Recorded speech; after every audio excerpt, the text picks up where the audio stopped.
A poor single father pulled over to help a woman with a flat tire he never imagined he was touching the life of a millionaire used to ignoring people like him. The simple gesture made headlines when she sought him out days later with a proposal that shocked even her own executives. Now, what began as charity has turned into scandal, and no one is ready for the consequences. If this story interested you, don't forget to subscribe to our channel and tell us which city you're watching from. Continuing. The rain poured down relentlessly on New York City that April night.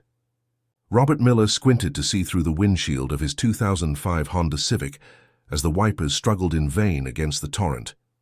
The digital clock read 11:42 p.m., and he just wanted to get home, where his children slept under the care of Mrs. Jenkins, his neighbor. Another overtime shift Mr. Henderson asked me for, he thought, adjusting the rearview mirror. His calloused hands betrayed years of hard work at the auto repair shop he maintained in Eastwood Heights, a neighborhood in the northern part of the city.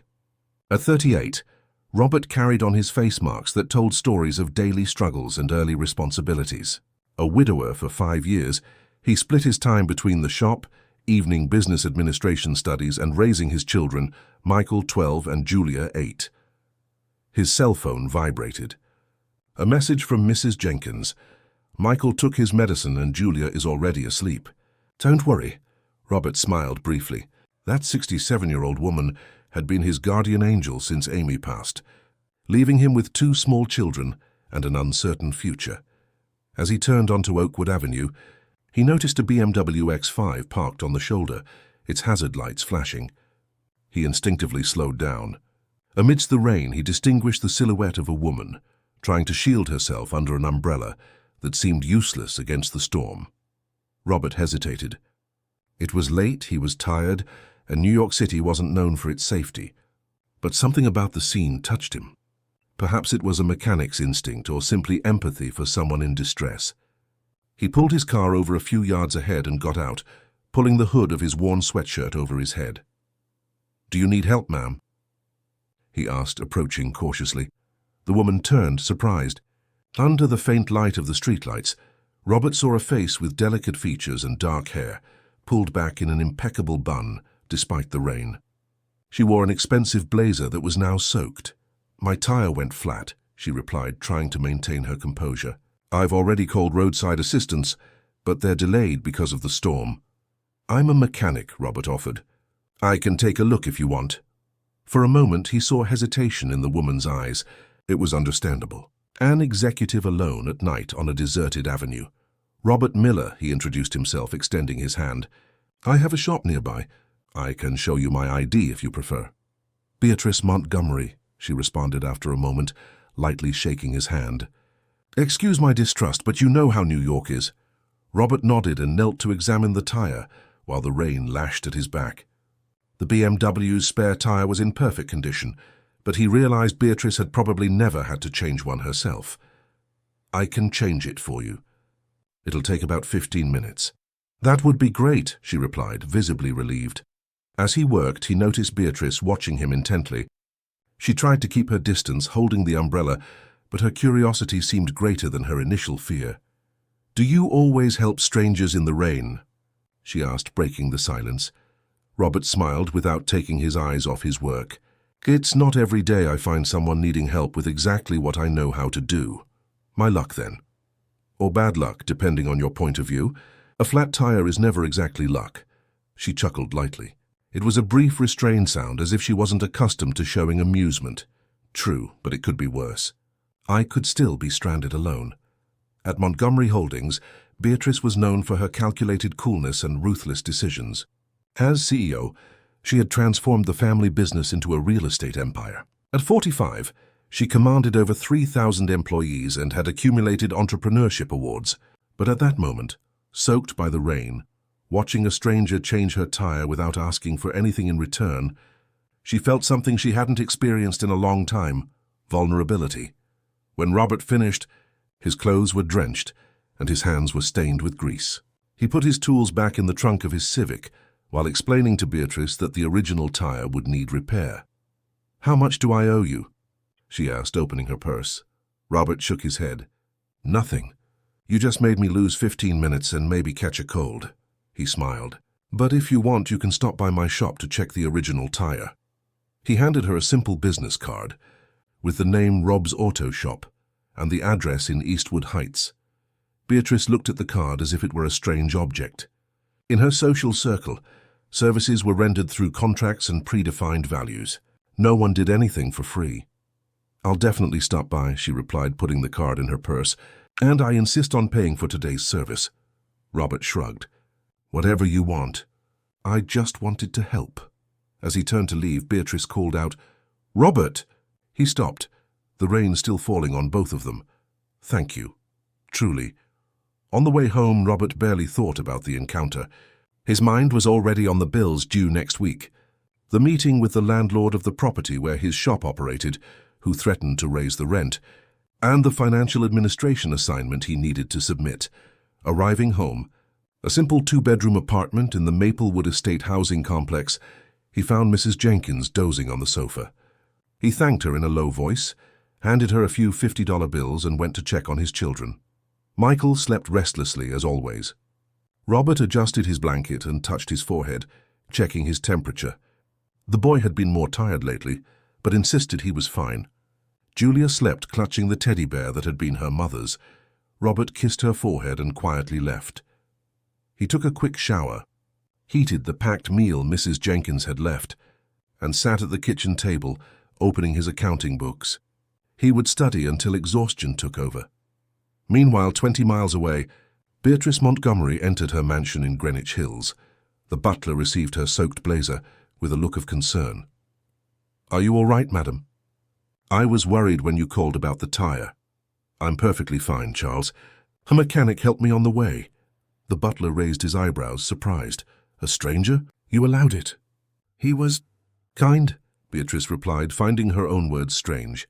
Kindness was not a value quoted on the stock market or celebrated at the board meetings she attended. She went up to her suite and looked at the card Robert had given her. A simple paper, without elaborate logos or impactful slogans. Just basic and necessary information, so different from the cards she received daily, printed on imported paper and full of pompous titles. She left the card on the nightstand and went into the bathroom for a hot shower. As the water fell, she thought of her son Graham, who studied economics in London and barely called anymore. She thought of the next day's meeting, where she would announce the purchase of land in Eastwood Heights for the construction of a new luxury condominium. The neighborhood was in the process of gentrification, and Montgomery Holdings always got there first. Coming out of the shower, she checked her emails on her phone. Her secretary had confirmed the meeting with the property owners in the area they intended to acquire. Among them, an auto repair shop that refused to sell. A small obstacle which would be overcome with the right offer. Beatrice yawned. Tomorrow would be another day of conquests and negotiations. She was accustomed to winning. What she didn't imagine was that the storm that night had put more than a simple setback in her path. It had brought someone who would challenge everything she considered valuable. Someone who would not be for sale at the price she was willing to pay. The sound of metal against metal echoed in the small shop as Robert leaned over the engine of a 2010 Chevy Cobalt. Sweat dripped down his forehead, despite the fan whirring noisily in the corner. It was a typical Wednesday with a packed schedule and tight deadlines. "Robert, there's a woman who wants to talk to you," announced Ben, his only employee, a 22-year-old whom Robert had taken off the streets 3 years earlier. "Tell her I'm busy. If it's a quote, you can do it yourself." "I think you'll want to take this one," Ben insisted with an enigmatic smile. "She arrived in a BMW, all elegant." Robert frowned, confused. Then he remembered the woman with the flat tire 3 days ago. He wiped his hands on a grease-stained rag and walked to the small reception area. Beatrice Montgomery looked out of place in that environment. She wore a navy blue dress under a light coat, dark sunglasses, and heels that certainly weren't made for walking on the oil-stained floor of an auto repair shop in Eastwood Heights. When she saw Robert, she removed her glasses, revealing piercing brown eyes. "I came to bring your tire for repair," she said, indicating the open trunk of the BMW, where the flat tire waited. Robert nodded, still surprised by the visit. He had expected her to simply discard the tire and buy another, as many wealthy clients did. "Ben, could you get the tire from the lady's car, please?" he asked, and turned to Beatrice. "You can wait if you like. It shouldn't take more than half an hour. We have coffee." Beatrice looked at the faded plastic chair and the thermos on a makeshift table. "I appreciate the invitation," she replied, surprising Robert. "Actually, I came for another reason too." As Ben carried the tire into the shop, Beatrice observed her surroundings. The shop was small but organized. Tools lined the walls, the floor swept despite the inevitable oil stains. A small waiting room with old magazines and a water cooler. On the bulletin board, among calendars from auto parts suppliers, there were children's drawings taped up. One of them read "Best Dad in the World" in colorful, uneven letters. "Nice drawing," she commented. "It's from my daughter, Julia," Robert replied, feeling instant pride. "She's 8. How many children do you have?" "2. Michael is 12. They're at school now." Beatrice nodded, and an uncomfortable silence hung between them.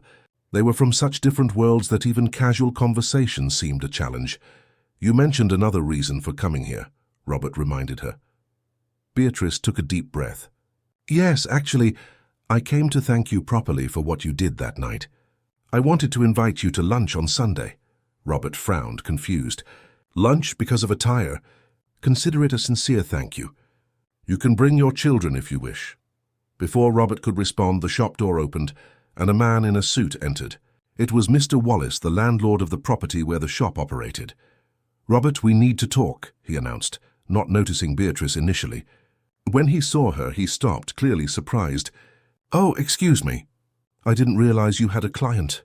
"Mr. Wallace," Robert greeted, tense. "Can we talk later? I'm in the middle of a service." The man adjusted his tie, uncomfortable. "I have another meeting later. I just wanted to inform you that I'll need to increase the rent by 40% starting next month." Robert paled. 40%? "That's impossible, Mr. Wallace. We had an agreement." "Times have changed, Robert.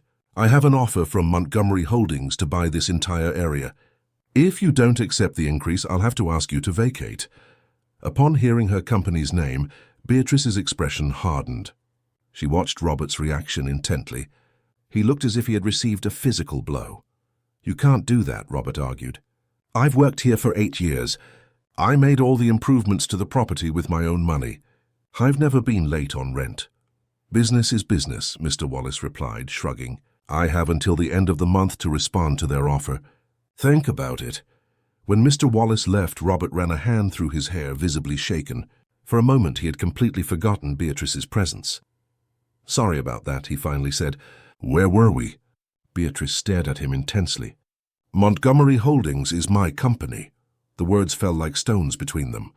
Robert looked at her, incredulous. "Your company?" "I'm Beatrice Montgomery, CEO and majority owner." Robert let out a bitter laugh. "Of course. The woman I helped in the rain is the same one who wants to destroy my livelihood." "That's irony." "It's not quite like that," she tried to explain, disconcerted. "I didn't know your shop was among the properties in the negotiation." "My directors handle those details." "And does that make a difference?" Robert asked, feeling anger rise. "You come in with your millions and just decide everyone needs to get out of the way. I have 2 children to raise. This shop is all I have." Beatrice had never been confronted this way. In her penthouse office at the Montgomery building, people spoke to her with deference, carefully choosing every word. Robert's frankness disarmed her. "I can fix this," she stated, regaining her composure. "I can ensure your shop remains intact." "I don't want favors," Robert replied proudly. "I just want to be treated with respect, as I treat my customers, as I treated you that night, even without knowing who you were." Beatrice's phone rang, interrupting the moment. It was her son, Graham, calling from London. She hesitated, torn between answering or continuing the conversation. "You can answer it," Robert said. "I'll check on your tire repair." As Robert walked away, Beatrice answered the call. "Mom?" Graham's voice sounded distant, not just because of the physical distance. "I'm calling to say I'm spending the holiday in Ibiza with friends. I won't be coming back to New York." "But Graham, you promised," Beatrice began, trying to disguise her disappointment. "We haven't seen each other in almost a year. I have exams coming up. I need to relax first. You understand? Always so busy with the company. We'll see each other at Christmas, maybe." After hanging up, Beatrice sat on the plastic chair, feeling a familiar emptiness, Graham was right. She had always prioritized the company, even when he was little. How many school presentations had she missed? How many times had she left him with nannies to attend important meetings? She looked again at the bulletin board with Robert's children's drawings. How did he manage to run a shop, study, and still be present in his children's lives? When Robert returned, he found Beatrice observing a framed photo on the wall, him with his 2 children in a park, all smiling. "Your tire will be ready in 15 minutes, he announced. "There was a nail, but we managed to repair it." Beatrice turned, composed. "Robert, about Sunday lunch. The invitation is still open. And about the shop, I promise we'll find a solution. I didn't know the details of this project before, but now I'll be personally involved." "Why?" Robert asked, suspicious. "Why do you suddenly care?" Beatrice reflected before answering. "Because you helped me without expecting anything in return. That's rare in the world I live in." Something in the sincerity of those words touched Robert. Still, he remained cautious. "I'll think about lunch," he finally replied. "As for the rest, I just want to keep my job under the same conditions. I don't need charity." When Beatrice finally left the shop, Robert watched her get into the luxurious BMW, feeling confused. That woman represented everything he fought against: the power of money over ordinary people, the powerful deciding the fate of the weak. Yet there was something in her eyes when she spoke of her son, their vulnerability that seemed real. That night, after picking up the children from school and preparing a simple pasta dinner, Robert told them about the lunch invitation. "A house with a pool?" Julia asked, her eyes sparkling. "Can we bring swimsuits?" "I haven't decided if we're going yet," Robert replied, observing Michael, who remained silent, playing with his food on the plate. "What do you think, son?" "Whatever," the boy replied, shrugging. "I have to study for my math test anyway." Robert frowned. Michael had always been a cheerful boy, but in recent months he had become quiet and distant. "Are you okay, son?" "You barely touched your food." "I'm just not hungry," Michael replied, getting up from the table. "Can I go to my room?" When Michael left, Julia looked worriedly at her father. "Is he sick, Dad?" "Yesterday I saw him taking medicine secretly." Robert's heart tightened. "What medicine, daughter?" "I don't know. He hid it when he saw me." That night, while the children slept, Robert searched his son's room, feeling guilty about the invasion of privacy. Under the mattress, he found a box of painkillers and a crumpled prescription. The medication was for joint pain, and the prescription was in Michael's name, signed by a doctor Robert didn't know. The next day at college, Robert could barely concentrate on his classes. Worry about Michael, the threat of losing his shop, and Beatrice Montgomery's strange invitation occupied his thoughts. Meanwhile, at Montgomery Holdings' office, Beatrice faced the incredulous stares of her directors. "Cancel the Eastwood Heights project?" questioned Richard Vance, director of expansion. "But we've already invested millions in studies and preliminary negotiations." "I didn't say cancel," Beatrice clarified, keeping her voice firm. "I said redesign. I want to preserve some local establishments, integrate them into the project, starting with that auto repair shop." "That's madness," Richard insisted. "It will make the project more expensive and delay the schedule." "It's innovation," Beatrice countered. "Sustainable development that preserves the social fabric of the neighborhood. We can turn this into a marketing differential." At the end of the meeting, Richard remained in the room. "What's going on, Beatrice? You never cared about social fabric before." "Perhaps it's time I did," she replied, staring at him. "Remember, I'm still the one who makes the final decisions in this company." When Richard left, Beatrice observed the panoramic view of New York City through her office windows. Down below, millions of stories unfolded. People like Robert, struggling daily to survive, raise their children, maintain their dignity. For the first time in many years, Beatrice questioned the real impact of her decisions on these people's lives. And also for the first time, she felt that perhaps she could do something about it.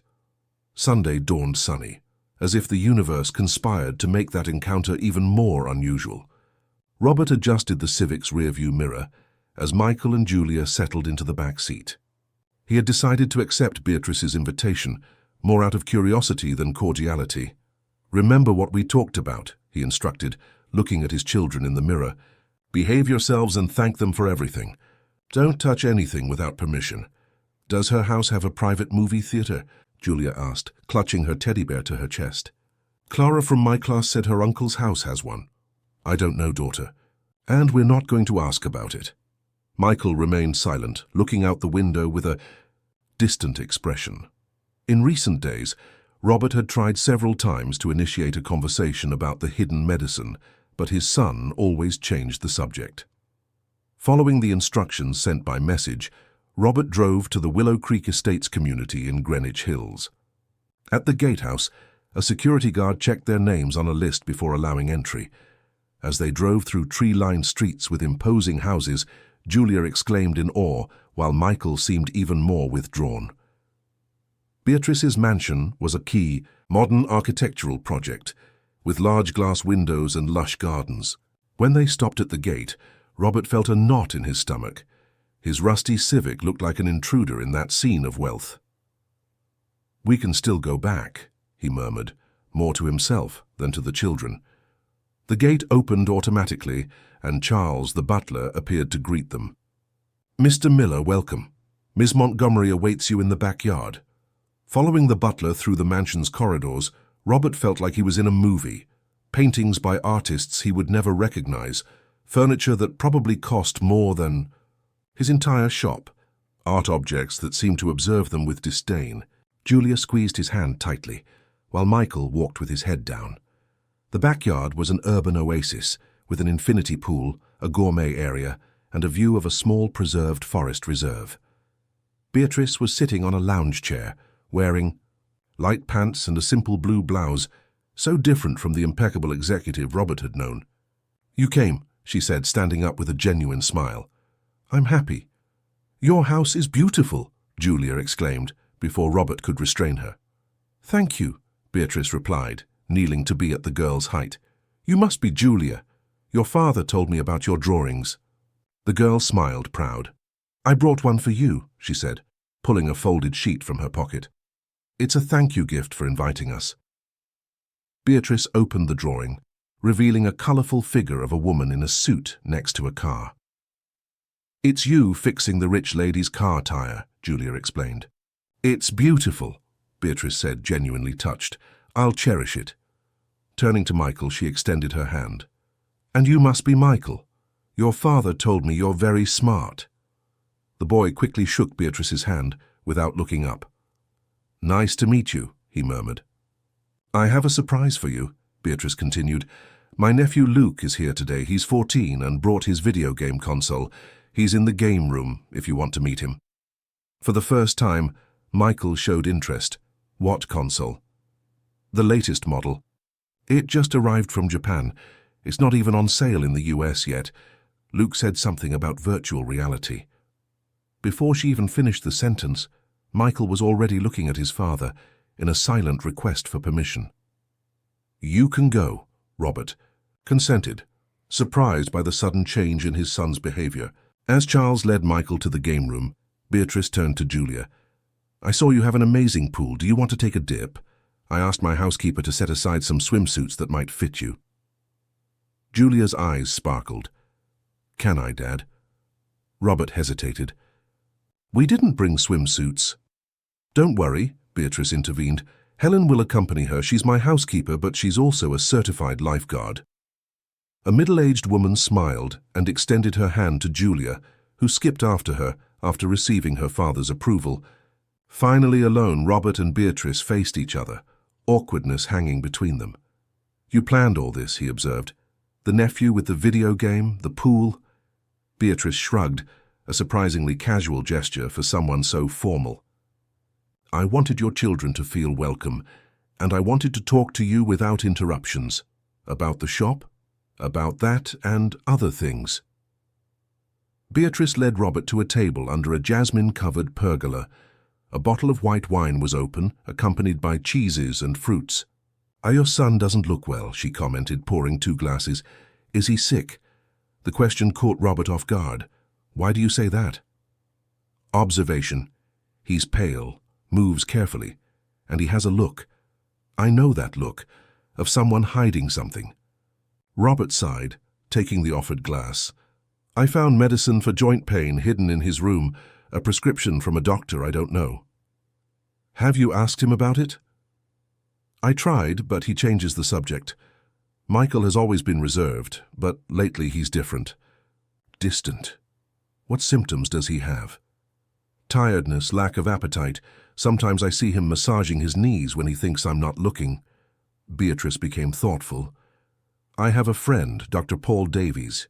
He's the best pediatric rheumatologist in New York. I can schedule an appointment. I don't need charity, Robert replied automatically. It's not charity, it's connection, Beatrice countered. You helped me when I needed it, without asking for anything in return. Why can't I do the same? Before Robert could answer, Charles appeared, announcing that lunch was served. They went to the gourmet area, where a table was set with elegant simplicity. Julia and Michael soon joined them, the girl with wet hair and a radiant smile, Michael looking more relaxed than Robert had seen him in weeks. During lunch, the conversation flowed with surprising naturalness. Julia talked about her school and her drawings, while Michael gradually began to participate, talking about his favorite games and school subjects. I love math, he revealed, when Beatrice asked about his favorite subjects. I want to be an engineer someday. Like your father, Beatrice observed. My father isn't an engineer, Michael corrected, confused. Not yet, Beatrice smiled. But he's studying for it, isn't he, Robert? Robert choked slightly on his wine. How do you know that? I did. Some research on you, she admitted without embarrassment. I found out you're studying mechanical engineering at night. It's impressive, considering all your responsibilities. I'll graduate in 2 years if all goes well. If we still have the shop, Michael added, suddenly serious. I heard you talking to Ben about the rent increase. An uncomfortable silence fell over the table. Beatrice and Robert exchanged glances. About that, she began, I have a proposal for you, Robert, but we can discuss it later. After dessert, while the children went with Helen to meet Beatrice's dog's recently born Labrador puppies, the adults returned to the garden. So what's the proposal? Robert asked, without beating around the bush. We've redesigned the Eastwood Heights project, Beatrice explained. Instead of demolishing existing establishments, we're going to integrate them into the new complex. Your shop will not only remain, but will be expanded. Why? What do you gain from that? An innovative urban revitalization project that is socially responsible. It will be the first of its kind for Montgomery Holdings. Robert studied her, suspicious. And what do you want in return? Beatrice took a deep breath as if gathering courage. Your participation. I want you to be a consultant for the project, to help us understand the real needs of the neighborhood. Furthermore, she hesitated. I want to create a professional training center alongside the project, for young people from the community, like your employee Ben. I want you to manage it. Robert's eyes widened, astonished. Me? Why? Because you understand these people. You live the same reality. You can bridge the gap between our worlds. The proposal was so unexpected that Robert was momentarily speechless. Part of him distrusted Beatrice's intentions, while another recognized the extraordinary opportunity she offered. I need to think, he finally replied. It's a lot to absorb at once. Of course, Beatrice nodded. Take all the time you need. As the sun began to set, Robert gathered the children to leave. Michael held a card with Beatrice's nephew's contact information, while Julia carried a small photo album Helen had given her, showing the Labrador puppies. Thank you for the day, Robert said, extending his hand to Beatrice as they said goodbye. It was unexpected. She smiled, holding his hand longer than necessary. I hope you accept my proposal. And about your son. The appointment with Dr. Paul is scheduled for Tuesday at 3 p.m. Just let me know if you can make it. How did you manage that so quickly? Dr. Paul Davies has a waiting list of months. Some privileges are still useful, she replied, with an enigmatic smile.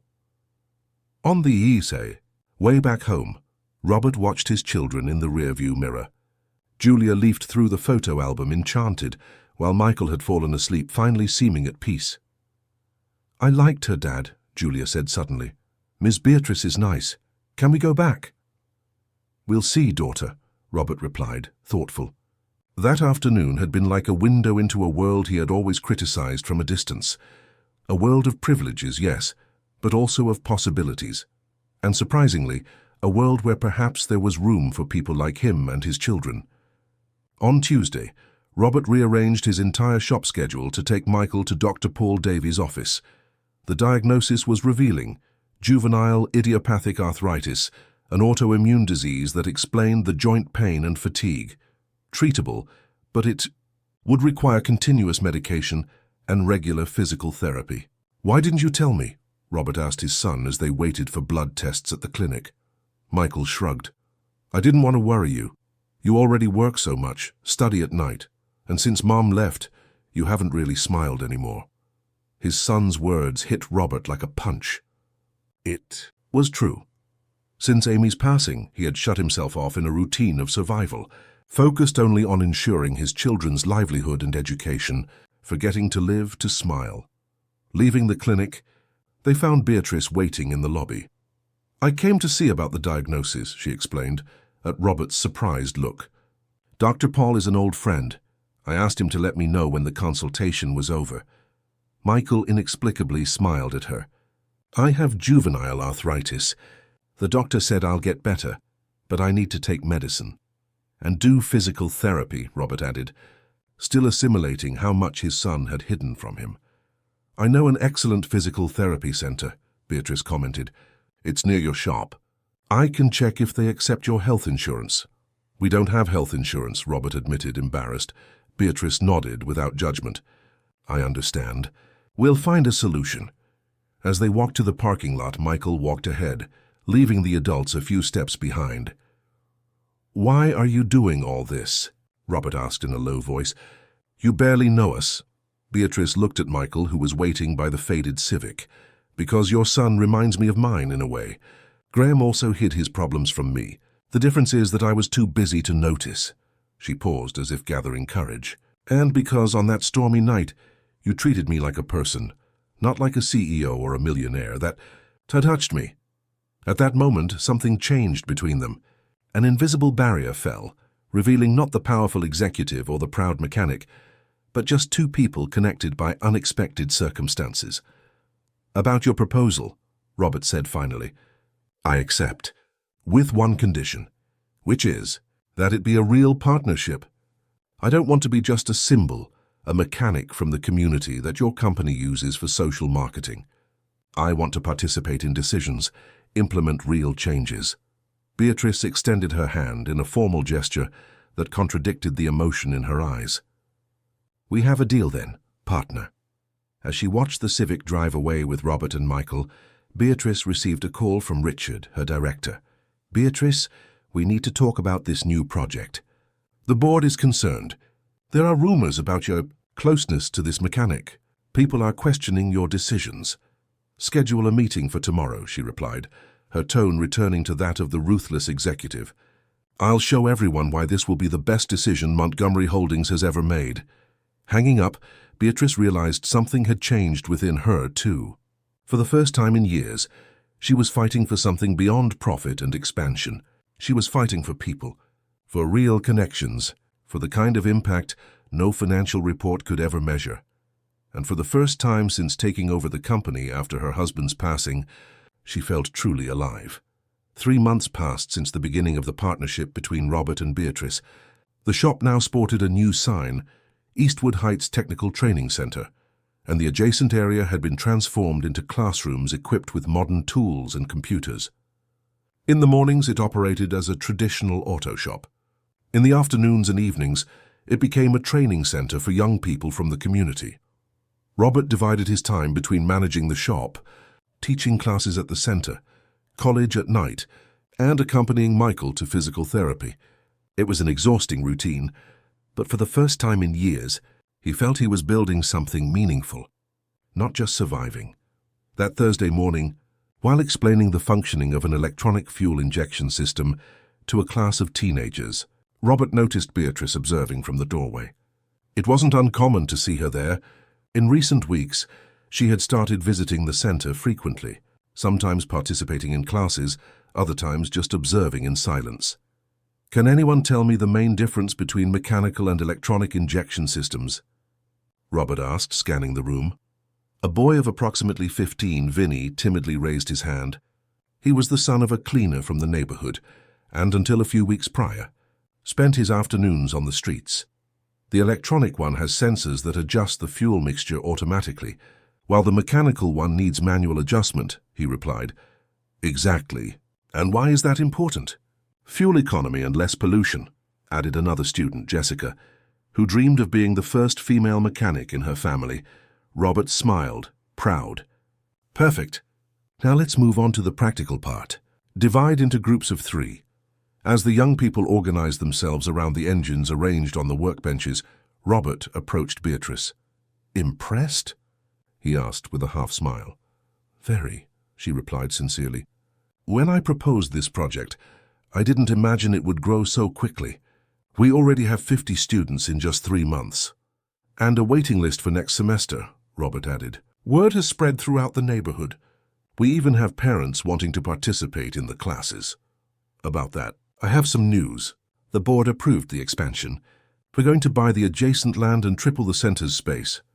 Robert's eyes lit up. Seriously, that's incredible. We can offer more courses, maybe include programming, robotics. Exactly what I thought, Beatrice completed, as if reading each other's minds. Robert, the board wants to meet you. They're impressed with the results and want to hear your ideas for the expansion. Robert's smile disappeared. Me? In a Montgomery Holdings board meeting? Why the surprise? You're the project director. I'm a mechanic from the community, Beatrice. I don't know how to talk like executives, use technical management terms. That's exactly why they need to hear you, she insisted. Your authenticity is what makes this project special. Before Robert could respond, his cell phone vibrated. It was a message from Michael's school. Please come urgently. Your son felt unwell during physical education. I need to go, he said, panic evident in his voice. Michael, what happened? I don't know. The school says he felt unwell. I'll go with you, Beatrice decided, without hesitation. You don't have to. I'm going with you, she repeated, in a tone that allowed no argument. After instructing Ben to continue the class, they both rushed out. On the way to school, Robert drove in silence, his knuckles white from gripping the steering wheel. Beatrice beside him was making calls. Dr. Paul? Beatrice Montgomery. We're on our way to pick up Michael from school. He felt unwell. Yes, Robert's son. Could you receive us at the clinic? Yes, we're coming straight there. Thank you. Robert gave her a grateful look. You didn't have to. Stop saying that, she interrupted gently. We're partners, remember? At school, they found Michael in the infirmary, pale and in pain. The physical education teacher explained that he had fainted during a run. He insisted on participating. She justified, concerned. He said he was cleared by the doctor. He's not, Robert replied, serious. Michael, why did you lie? The boy looked away. I'm tired of being different. Of being the only one who can't play soccer, run. Beatrice approached, sitting beside the cot. Michael, remember when we met? You seemed like a different boy. Withdrawn, sad. In recent weeks, I've seen you smiling, playing video games with Luke, talking about your projects. That happened because you're taking care of your health. But it's boring, he murmured. The medicine, the physical therapy. You know what's more boring?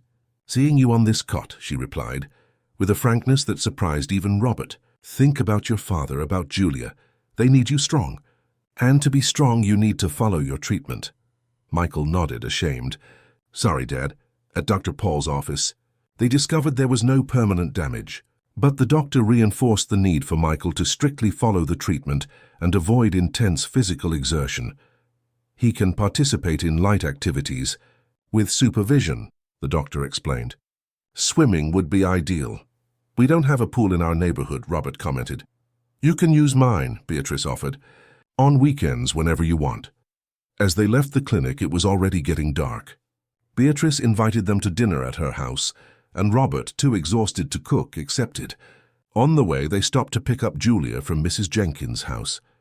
At the mansion, the scene was no longer unusual. In recent weeks, the Millers had dined there several times. Julia ran to show her drawings to Helen, while Michael and Luke shut themselves in the game room. Robert and Beatrice went to her office for a quick meeting before dinner. The board meeting is next week, Beatrice informed, pouring 2 glasses of wine. "The main shareholders will be present, including my son, Graham." "Your son is back from London?" Robert asked, surprised. "He arrived yesterday. Apparently he decided to supervise the company's new projects." Beatrice's tone revealed tension. "He's not enthusiastic about the training center. Why? It's getting results, isn't it?" "Social results, yes. Financial, not yet," she sighed. "Graham has a more traditional view of the business. Profit above all, like you used to have." Beatrice smiled melancholically. "Touché, yes, like I used to have, before a flat tire on a stormy night." Dinner proceeded smoothly until Graham's unexpected arrival. Tall with features reminiscent of Beatrice, but with a cold expression she never displayed. He entered the dining room as if inspecting a property. "Mom, we need to talk," he announced, completely ignoring the guests. "We're having dinner, Graham," Beatrice replied calmly. "These are Robert, Michael, and Julia. Robert is my partner in the Eastwood Heights project." Graham finally directed his gaze to the visitors, analyzing them with thinly veiled disdain. "Ah, yes. The social project," he said, making air quotes with his fingers. "It's a pleasure to meet you," Robert extended his hand, which Graham quickly shook. "Likewise." "Mom, when you're done with your guests, I need to talk about the quarter's numbers. Richard sent a concerning report. Why don't you join us?" Beatrice suggested. "Helen can set another place." "I have other commitments," Graham replied dryly. "We'll talk later." After his departure, an awkward silence hung over the table. It was Julia who broke it. "He didn't like us, did he?" Beatrice smiled sadly. "It's not that, dear. Graham is most complicated. Ever since his father passed, he's become more withdrawn, more focused on business." "Like me," Robert commented, surprising everyone. "After Amy passed, I plunged into work, forgot to live." He looked at Michael. "And almost lost what really mattered." The next day, the first clouds of a brewing storm began to appear on the horizon. Richard, the director who had always opposed the Eastwood Heights project, called an emergency meeting with Beatrice. "The numbers don't add up," he declared, throwing a folder onto the table. "The center consumes resources and generates no return. And there's another problem." "What?" Beatrice asked, already imagining what was coming. "People are commenting on your closeness to this mechanic. The press is watching. There are rumors." "What kind of rumors?" "That you two are uninvolved, and that it's affecting your business decisions." Beatrice laughed, but there was nervousness in her voice. "Absurd. Robert is a business partner, nothing more. That's not how it looks when you're seen dining together, or when your car is parked at his shop almost every day. I'm supervising the project. With his children in your pool on weekends?" Beatrice stood up, irritated. "My personal life is none of your business, Richard. And as for the project, it continues. The results will come in the long term." Graham doesn't think so. And he has the support of several shareholders. The mention of her son hit Beatrice like a physical blow. "Graham is conspiring against me?" "He's concerned about the company's future, like all of us." That afternoon, while Robert was teaching at the center, he received an anonymous text message. "Stay away from Beatrice Montgomery. You don't belong in her world." A chill ran down his spine. Who would send something like that, and why? The answer came faster than he expected. The next day, the Metro Business Daily published an article with the headline, "Romance between CEO and mechanic puts real estate. Empire at risk." The report insinuated that Beatrice was diverting company resources to impress her new boyfriend from the community. The article included photos of the two together at Michael's doctor's office, at dinner at her house, and even an image of Beatrice hugging Julia by the pool. When Robert arrived at the center that morning, he found a group of journalists waiting. He ignored the questions and quickly went inside, only to find Beatrice already there, her face pale. "Did you see the news?" she asked, her voice trembling. "I did." "Who would do this?" "Graham," she replied without hesitation. "Or Richard at his behest. They're trying to pressure me into abandoning the project." "And will it work?" Robert asked, trying to hide his apprehension. "Never," Beatrice replied firmly. "But we need to be strategic. The board meeting has been moved up to tomorrow. They want to question the project and our relationship." "What exactly is our relationship, Beatrice?" The question escaped before Robert could contain it. She stared at him, surprised. In recent months, they had developed a partnership based on mutual respect and shared goals. But there was something more, something unsaid growing between them. "We're friends," she replied cautiously. "Partners. Is that all?" Beatrice looked away. "I don't know, Robert. You still carry Amy in your heart. I still carry the scars of a marriage that ended with Edward's passing. And there's a social chasm between us that cannot be ignored. That's not what I asked." At that moment, Beatrice's phone rang. It was Graham. She answered, putting him on speakerphone. "Mom, did you see the papers? This is exactly what I've been trying to warn you about.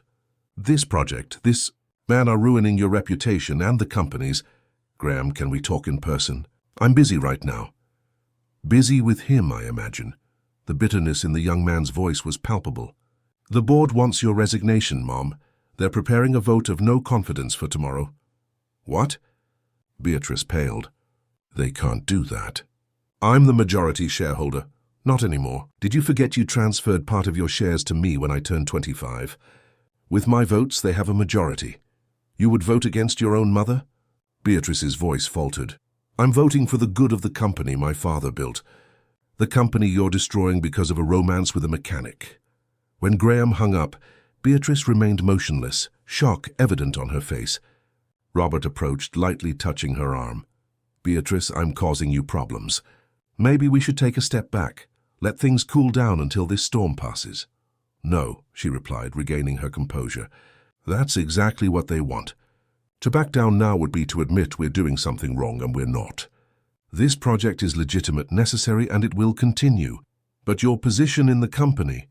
I've fought corporate sharks my entire life, Robert. So I've survived sexism in the real estate market, hostile takeover attempts, economic crises. I won't fall now." That night, after putting the children to bed, Robert received an unexpected visit. Graham Montgomery was at his door, impeccably dressed in a suit that probably cost more than all the furniture in the apartment. "Can we talk?" the young man asked with a politeness that didn't reach his eyes. "Of course," Robert replied, tense, inviting him in. Graham observed the modest apartment with genuine interest, like an anthropologist studying a strange culture. "So this is where you live?" "It's my home," Robert replied simply. "I came to make a proposal," Graham announced, pulling an envelope from the inside pocket of his jacket. $2 million, for you to distance yourself from my mother and the project. You can move to another city, open a bigger shop somewhere else, give your children a better life." Robert stared at the envelope as if it contained poison. "I'm not for sale, Graham. Everyone has a price." The young man smiled, increasing the offer. $3 million, then. Hand coverage for your son's medical treatment indefinitely. Why are you doing this? The project is working. It's changing lives. "I don't care about lives," Graham replied with brutal honesty. "I care about my father's legacy, about Montgomery Holdings, and my mother is throwing it all away because of you. She's doing what she believes is right. She's confused. Ever since my father passed, she shut herself off in business, become a machine. You've awakened something in her, some illusion of a fresh start, of a simple life. But it's not real. You're from different worlds." Graham's words echoed Robert's own fears. Were they really compatible, or were they just living a temporary fantasy? "Your mother is an adult. She knows what she wants," Robert argued, more to convince himself than the young man in front of him. "What she wants is the company. She always has. And she's going to lose everything because of you." Graham left the envelope on the table. "Think about your children, Robert. Their future. $3 million could transform their lives. Or would you rather be the man who destroyed Beatrice Montgomery's career?" When the young man left, Robert remained standing, looking at the envelope. For the first time, he questioned whether his closeness to Beatrice wasn't doing more harm than good. To her, to his children, to the young people at the center who now depended on that project. In the next room, Michael watched through the crack in the door, having heard the entire conversation. Silently, he returned to his bed, his mind filled with worries no 12-year-old boy should carry. The boardroom of Montgomery Holdings was impressively grand. Situated on the 30th floor of the headquarters building, it had glass walls that offered a panoramic view of New York City. Around the black marble table, 15 people waited tensely, among them Graham, Richard, and other board members. When Beatrice entered, everyone stood out of mere formality, but their cold gazes betrayed that the decision had already been made.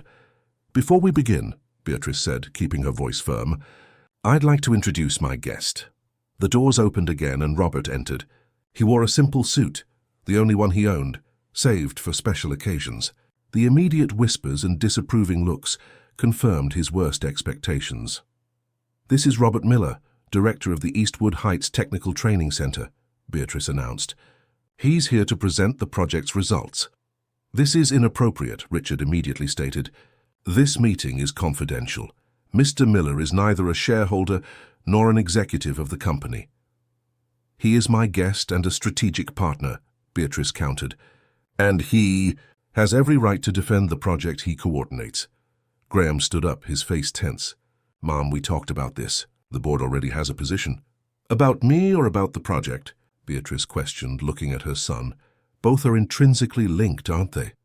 Richard interjected with a malicious smile.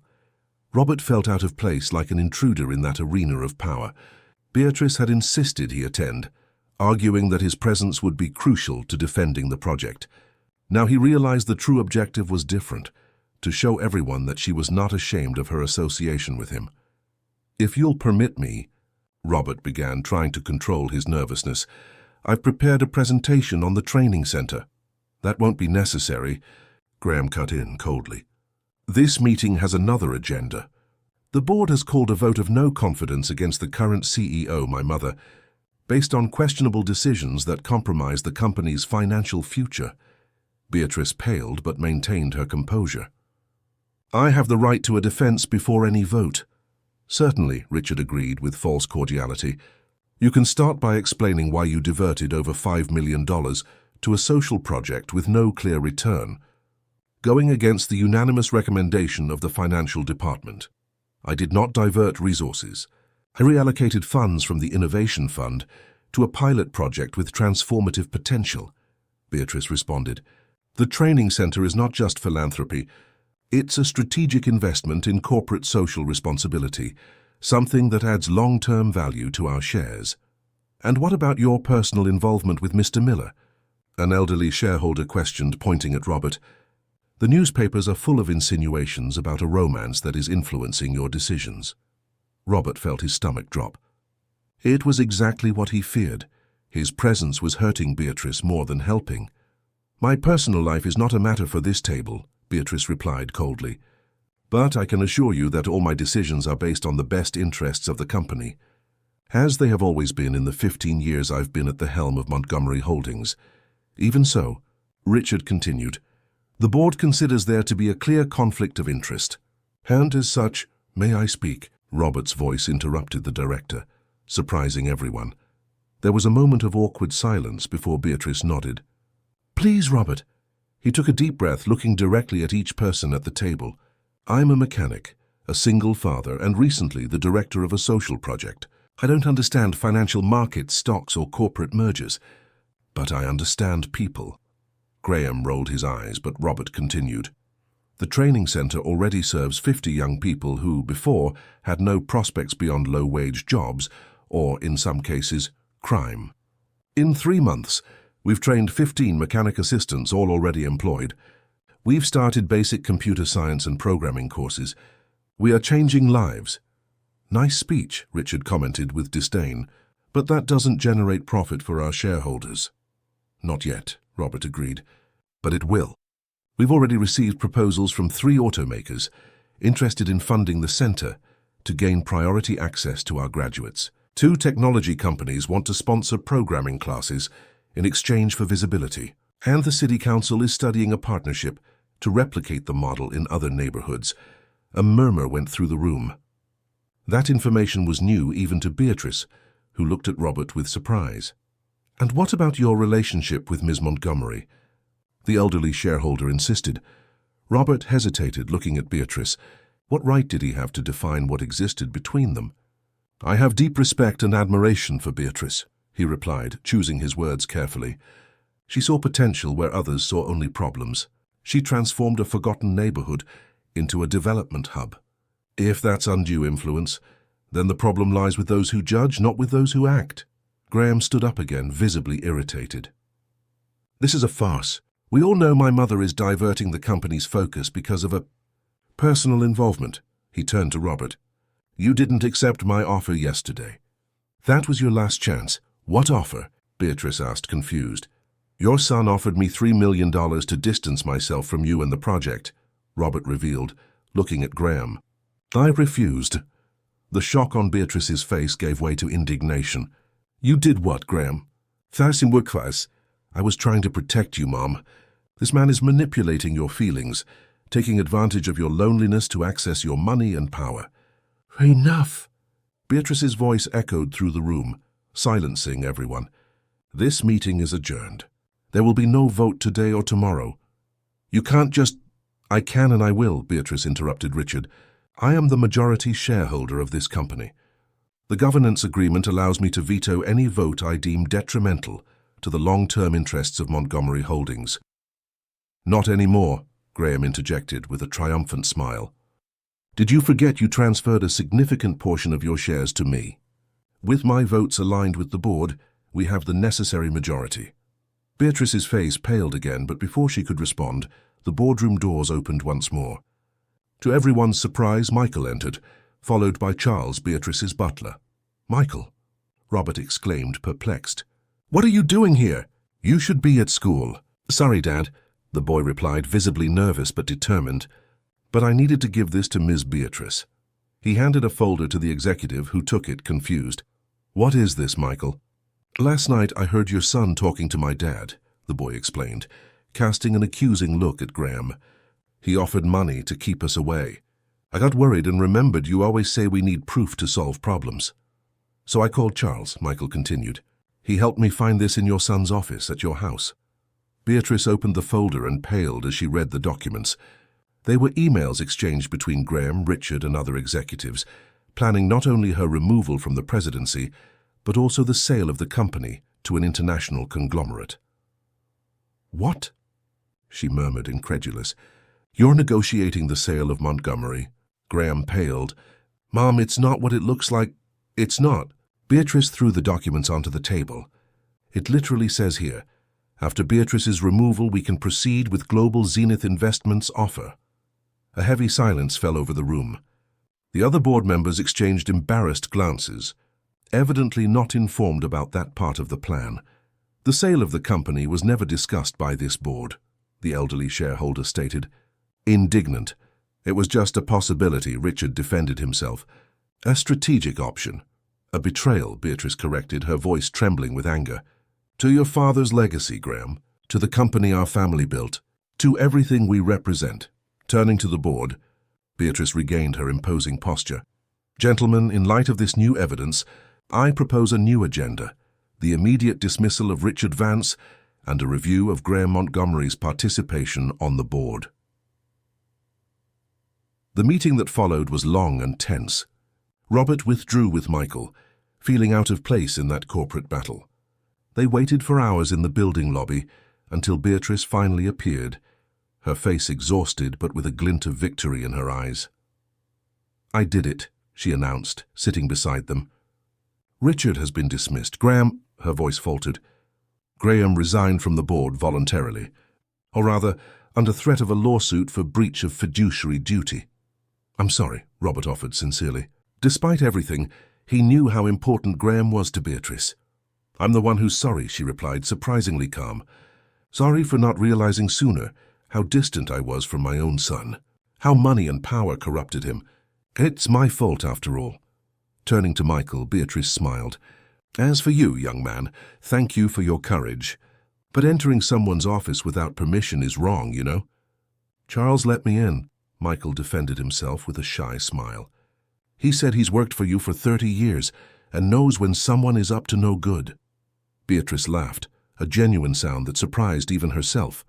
Charles has always been my guardian angel, like your Mrs. Jenkins, Robert. 3 months later, the Eastwood Heights Technical Training Center inaugurated its expansion, now occupying an entire block. In addition to the original courses, it offered programming, digital design, entrepreneurship, and even a scholarship program for higher education. The inauguration ceremony attracted politicians, business people, and most importantly, community residents, proud of that space that had become a symbol of transformation. In her speech, Beatrice surprised everyone by announcing the creation of the Montgomery Foundation, a non-profit organization that would replicate the center's model in other communities. True wealth is not measured in figures, but in transformed lives, she declared to enthusiastic applause. Behind the scenes, another transformation was occurring. Graham, after months of estrangement and reflection, had returned not to the company, but to his mother's life. A timid start, weekly lunch meetings where gradually they rebuilt their relationship. He still resisted getting close to Robert, but he already accepted the occasional presence of Michael and Julia, especially after the boy defended him from a criminal lawsuit for his sabotage attempts. He just wanted to protect his mother and his father's legacy, Michael had argued, with surprising maturity. Like I want to protect my father and my mother's legacy. One special evening, 6 months after the turbulent meeting in the boardroom, Beatrice invited Robert for dinner by the pool, just the two of them. Under the stars and soft garden lights, they seemed like two worlds finally finding their balance. "You know what I've realized these past few months?" Beatrice commented, as they savored a dessert prepared by Helen. "That I spent my life trying to prove my worth through achievements, acquisitions, growing numbers in financial reports. And that changed? Completely." She smiled, serene. "When I heard those young graduates thanking us for the course, when I saw Vinny get his first formal job, when Jessica was accepted into engineering college, I realized I was creating a real legacy." "You always did," Robert argued. "Montgomery Holdings employs thousands of people." "Yes, but now I'm doing it consciously with purpose, and that made all the difference." She paused, looking deeply into his eyes. "You made all the difference." "I just helped with a flat tire," Robert replied with false modesty. "No, you showed me another world. A world where people's value isn't measured by their possessions or titles." Robert held her hand across the table, a gesture that now seemed natural, as if their hands had always belonged together. "And you showed me that dreams can become real, even for a mechanic from the community with 2 children and many doubts." The silence that followed was charged with possibilities. Neither was absolutely certain of the future, but both knew that regardless of the path, they would walk it together.